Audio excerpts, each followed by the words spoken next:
ասում էին սա մեր քաղաքական համակարգն է։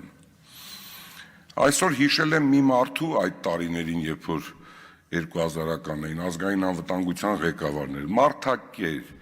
շորթող, գողցող, ու դա համարվել է հիմա էլ կարծեմ մի քանի պատգամավորների հետ երեկոյան ժամերի հանդիպումա կոնսուլտացիաներ անում, որ չգիտեմ ինչ կարգի, ինքը լավ գիտի, հիմա կլսիկ իմանա ինչ եմ ասում, պատգամավորներին ոնց ասում դեմ դուրս գան, այն շենքերը, որոնք որ կառուցել է Երևան քաղաքում, դեռ 2000-ական թվականներին մինչև $5 միլիոն փող է ծախսել։ Բոլորդ լավ գիտեք ինչ կատարվեց, հետո քաղաքական համակարգը վերցվեց մի անձի ձեռքը, մի քիչ կարողանում էին որոշակի փորձ ունեցող քաղաքական ուժեր ընդդիմանալ, ինչ որ ամեն մի X պայից սկսում էին բանակցել, սա եղել է մեր այն իրավիճակը, որը եղել է։ Ինքներդ լավ, շատ լավ գիտեք հոկտեմբերի 27-ի ինչի համար է եղել, որպեսզի հողերի տալը հետաձգեն։ Լավ գիտեք 2004 թվականին այդ տուրու դմփոցը Բաղրամյան փողոցում ինչի համար եղավ։ Լավ գիտեք 16 թվականի ՊՊՑ գնդի պատմությունը ինչ եղավ։ Նորից խնդրում էին, ժամանակ էին ուզում, որպեսզի այդ փաստաթուղթը ստորագրեն մի քիչ ուշ, հիմա հարմար չի, ընտրություններ է, այդ ընտրությունների քողարկության տակ ժամանակ էին շահում, բայց այդ ընթացքում ինչ էր լինում։ Հասարակությունը ունեզրկվում էր, մի քանի տասնյակ կամ մի քանի հարյուր մարդիկ հարստանում էին։ Պարոն Գևորգյան, դուք կյանքում բիզնես արել եք։ Բիզնես չի արել այսօր մի $100 միլիոն տեր է։ Մատ մեկը չի հարցնում որտեղից իրան դա։ Միայն կենտրոնում 57-ած սեփականության իրավունք ունի։ Ո՞վ է այդ իրավունքը տվել։ Մենք 4 եղբայր իմ ծնողի հետ տասնյակ տարիներ չենք քնել, աշխատել ենք, չենք կարողացել ստեղծել։ Այդ ինձանից խելացի մարդ է, ինձանից ուժեղ տղա է, այդ ո՞նց է այդպես լինում։ Բոլորը լավ գիտեք, երրորդ նախագահան $100 միլիոն ավել կազինոներում կրվել է։ Նույն Բադեն-Բադենում։ Ուր է այդ օրիորդը։ Երրորդ նախագահան եկել է Հայաստան, պարոն Օհանյանը լավ գիտի։ Կոշիկներից մեկը մի համար մեծ ա եղել, մյուսը մի համար փոքր ա եղել։ Ո՞նց ա եղել բոթասներով։ Ո՞նց եղավ որ Ֆաբերժե, չգիտեմ ինչեր էր։ Այդ որտեղից։ Ինչի հաշվին, զենքերի հաշվին, ինչի հաշվին, մեր զինվորների հաշվին, ինչի հաշվին, կրթության հաշվին, ինչի հաշվին, առողջապահության հաշվին։ Եվ համակարգ չենք ունեցել։ Լայնամասշտաբ կոռուպցիա է եղել։ Լայնամասշտաբ մի մարդ է որոշել ով ինչ անի։ Հիմա եկել եք ինչն եք պաշտպանում։ Հիմա ես ասեմ եկել եմ քաղաքապայմանագիր ինչ եմ տեսել այս մեկ ամսվա մեջ։ Կազմակերպված, գրագետ, հավասարակշռված, աշխատավարձով ապրող, տարբեր մարդիկ տարբեր լեզուներ գիտեն։ Շատ լավ կարգապահություն կա ներսում, որը չեմ նկատում ձեր մեջ։ Զարմանում եմ, որտեղ դուք ավանդական կուսակցություն էլ կա, փորձ ունեցող մարդիկ շատ կան, որոնցի դեպ ես շատ հարգում եմ, տարիներ շարունակ մենք նույն շենքում ենք եղել, ուր Արմեն Ռոստոմյանը, բավականին մեծ քաղաքական փորձ ունի, շատ մեծ, Արծվիկ Մինասյանը մի քիչ ավելի քիչ։ Հիմա ես ինչ եմ ուզում ձեզ ասել, եկեք բոլորս արդյունավետ աշխատենք, մեկս մյուսին հարգենք, սա այն հարթակը չի, որտեղ որ պետք է ձևով մեզ դրսևորենք։ Մենք ամեն ինչ տեսել ենք 25 տարի, տեսել ենք ՀՇ-ի ժամանակները, տեսել ենք դրանից հետո։ Այդ մամուլի գրած դեղին սրա մասին են գրել, գնացեք ուսումնասիրեք, դրանք շատ դեպքերում հատուկ ղեկավարության կողմից պատվեր տված հոդվածներ են լինում այս կամ այն մարդկանց տարբեր անուններ կպցնելու։ Օլիգարխ գաղափարը մտցրել են, այդպիսի հնարավորություն ունեցող Հայաստանում գործարար չի եղել։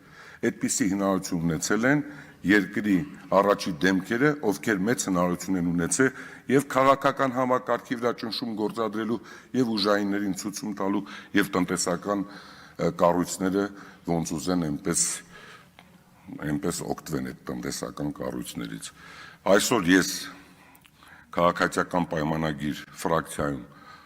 ուղղակի ես զարմանում եմ, որ այդքան կարգ ու կանոն կա, 3 գումարման, սա 4-րդն է, որ ես պատգամավոր եմ եղել, ես այդպիսի ֆրակցիա չեմ տեսել։ Եվ ես տեսնում եմ ամեն օր իրենց հետ շփվելուց։ Մարդիկ մեկը մյուսի նկատմամբ հարգանքով, դուքով են խոսում, կիրթ են,